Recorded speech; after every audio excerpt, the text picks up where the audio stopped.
Alright, so for today's Do Now, I would like you guys to see if you can remember how to do these problems that you learned last year in geometry. So I'm not going to give you any more than that to go on. Just see if you can remember how to actually solve to get x in each of these pictures. Pause the video and try those out so you don't get the answer spoiled here.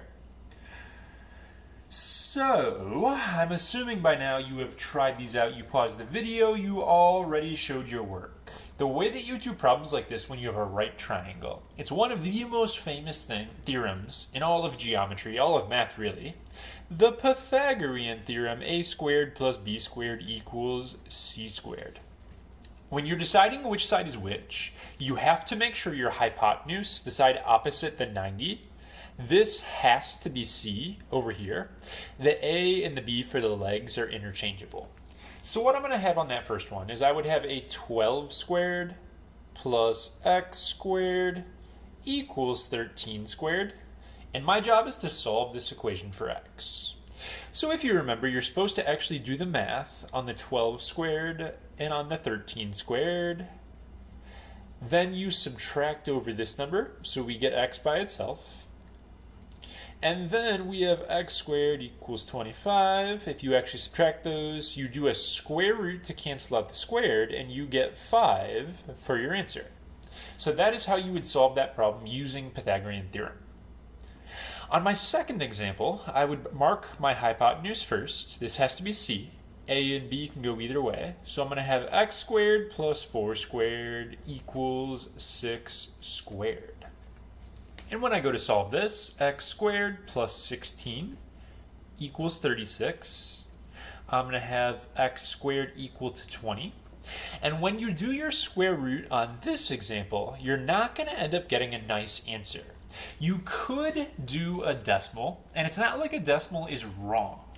But when we get into higher level math, we generally don't like to see decimals on problems like this. Instead, what we like to do is put them in something called simplest radical form. Now, you should have seen this in geometry before, but just in case you didn't, or just in case you've forgotten, the best way to put something in radical form is to make a factor tree. Break down the 20 into any two numbers that multiply together to make 20. I did 2 and 10, you could do 4 and 5, it doesn't matter. And then just keep breaking down numbers as far as you can go. 2 is already prime. The only thing you can do is 1 times 2, so that's not going to break down. But I can break 10 into 2 times 5. Then this is prime, so I've done everything that I can. Once you make your tree, you are going to look for a pair of the same exact number. My tree has 2 2's, a pair of 2's. Pairs go on the outside of your square roots. And on the inside, you're going to put the stuff that didn't pair up. We don't care about the 10 anymore because we broke it down. Anything that breaks down doesn't matter. But we do have a 5 left over that did not group up. So 5 is going to stay on the inside.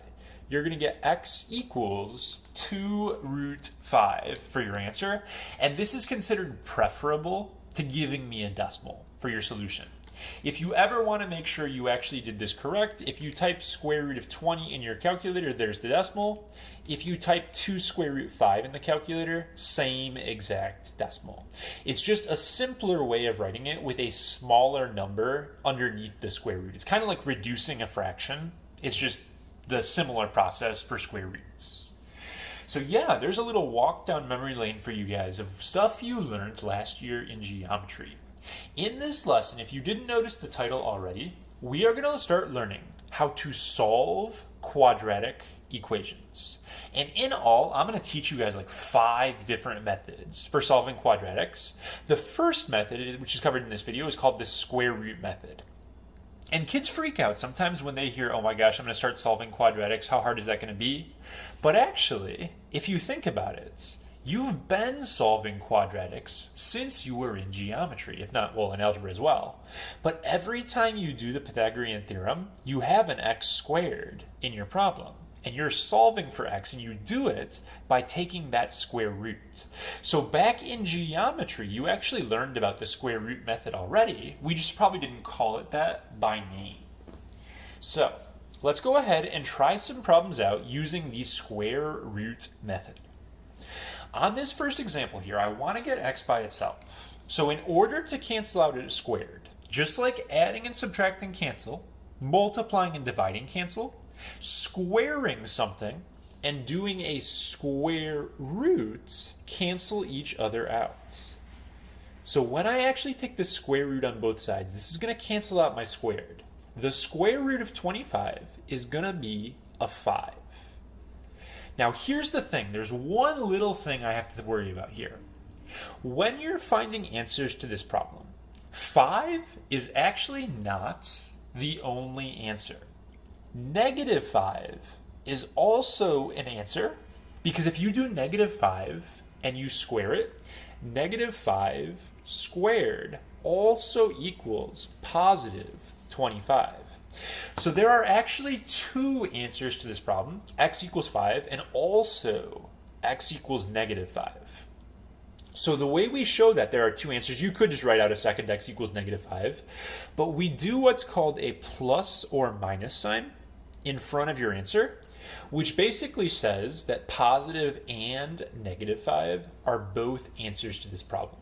In fact, anytime you take a square root to both sides of the problem, you need to put a plus or minus sign on your answer. If you forget that plus or minus sign, you're giving me one answer instead of two, so you're giving me half credit on a problem, on a quiz or something like that. You have to train yourself, whenever you take a square root, there's actually going to be two answers that satisfy that problem. Now, we just finished a do now, and you just finished a year of geometry. I did that literally the same problem right there, but I didn't put plus or minus 5. A lot of times in geometry class, we kind of brush that under the rug and don't bother talking about the plus or minus because we're talking about side lengths in a triangle. You can't have a side of -5. That doesn't make any sense. So we don't even bother talking about it then. Same thing here, you can't have -2√5 for a side. But this problem isn't about a triangle. This is just a random equation, and there are two answers to this problem. Okay? So let's go ahead and try the next one.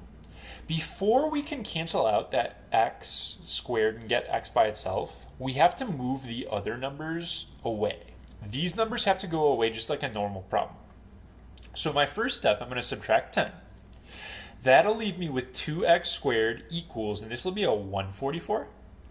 I have a lot of kids who want to do a square root right now, but we can't do that yet because 2 would get trapped up inside that square root and that doesn't work out. So before I can do a square root, I actually have to divide both sides by 2. I'm going to get x squared equals a 72. And now that x squared is all by itself, it's time for me to cancel it by doing that square root to both sides. When you do your square roots, I always want to see a factor tree. We do not want a decimal unless it says a decimal specifically is okay. So just get used to always doing factor trees here. And it doesn't matter what order you break the numbers down in. Your tree may not look exactly like mine. What's important is that our bottom of the tree will all be the same as long as we didn't mess up. I'm gonna look for pairs of the same number, but I don't care about the numbers that broke down. Looks like I have a group of 3s, and I also have a group of 2s. So I'm going to circle my 3s, I'm going to circle my 2s. My outside then is going to be 3 times 2. You always multiply if there's more than one pair, or more than one on the inside. So I have a 6 for the outside, that was 3 times 2.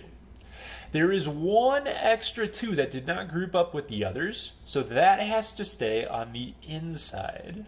So I get 6 root 2. And any time you take the square root of both sides, you have to remember to put a plus or minus. -6 root 2 would also work when you square it and get you 72. Okay? So this is going to be my solution for this next example. One more for this part of the video. I'm going to get x by itself. Don't let the fraction freak you out. You still do regular math to isolate x. You add the 1, and then you're going to multiply by 3 to both sides to cancel out the divide by 3.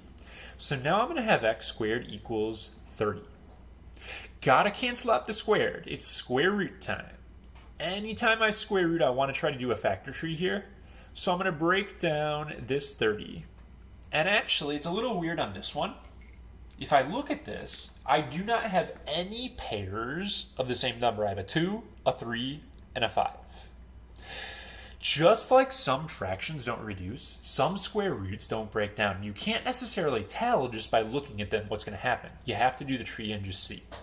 In that case, what you're going to do is on your inside, you're going to do 2 times 3 times 5. All those numbers have to stay inside.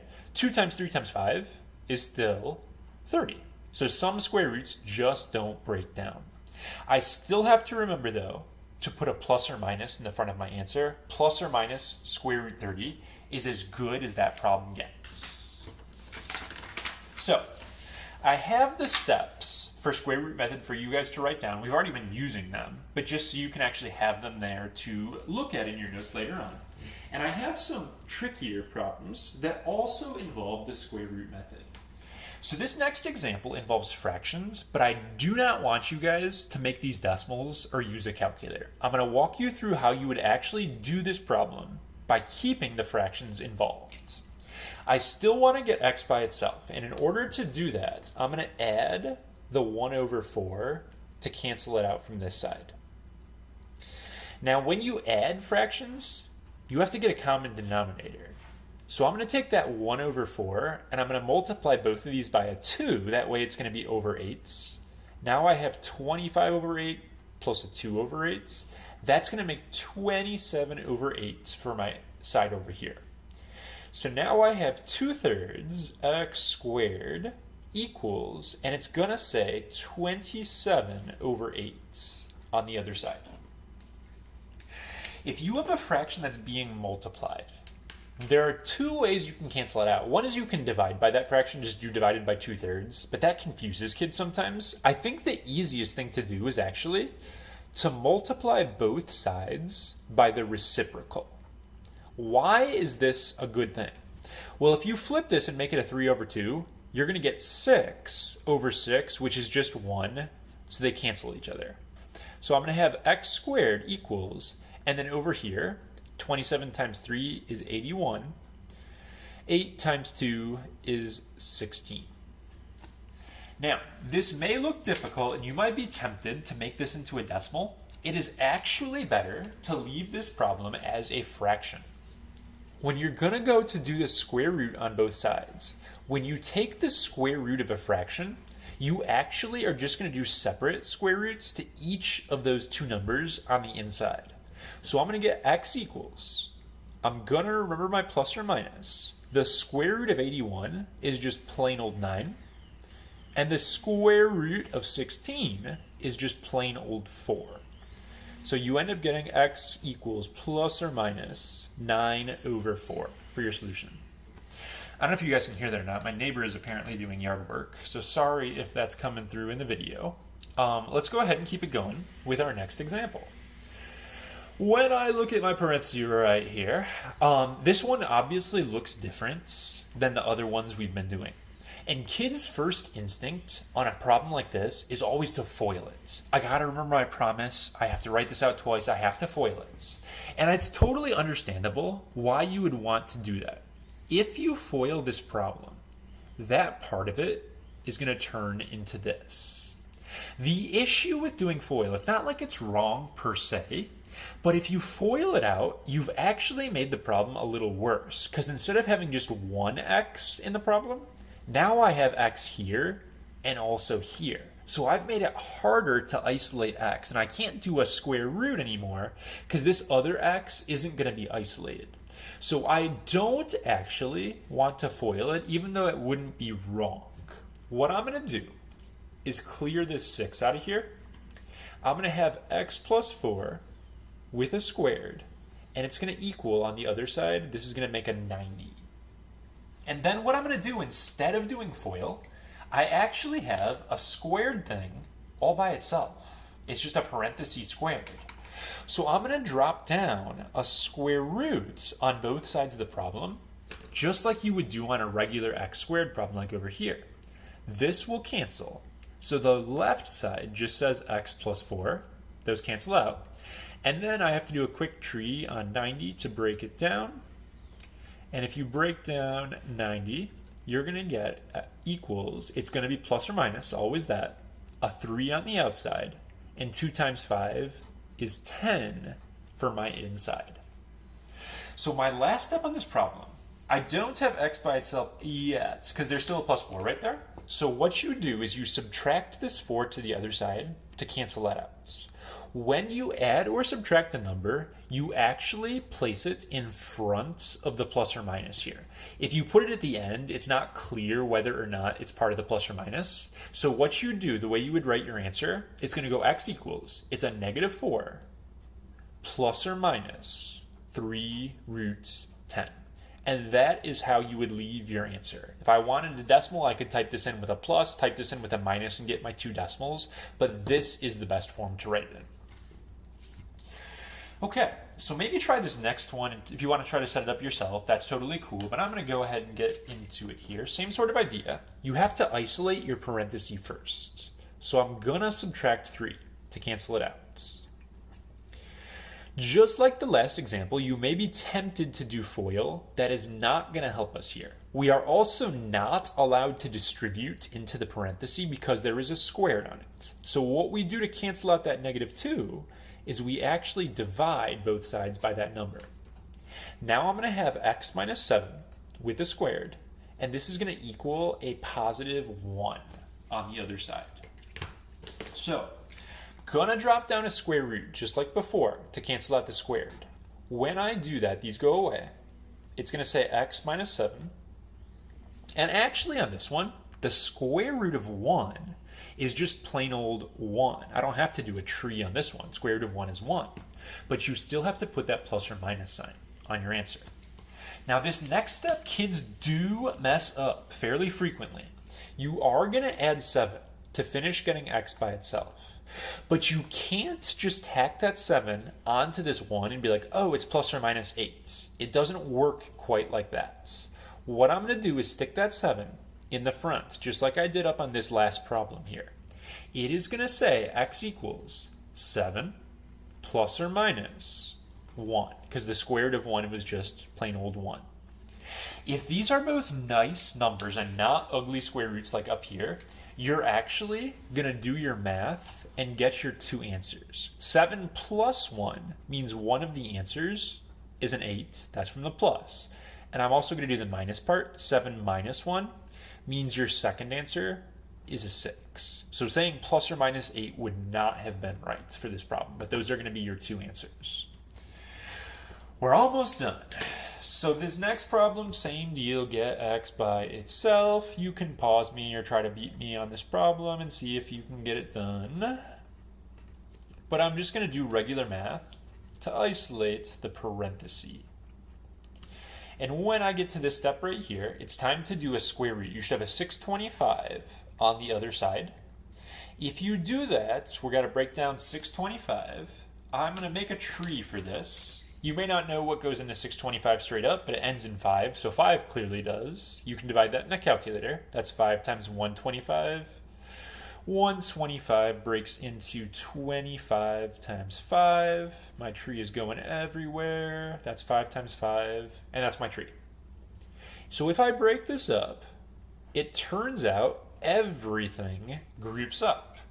If that ever happens to you, it's because 625 is actually a perfect square, just not one you guys would have probably remembered or known.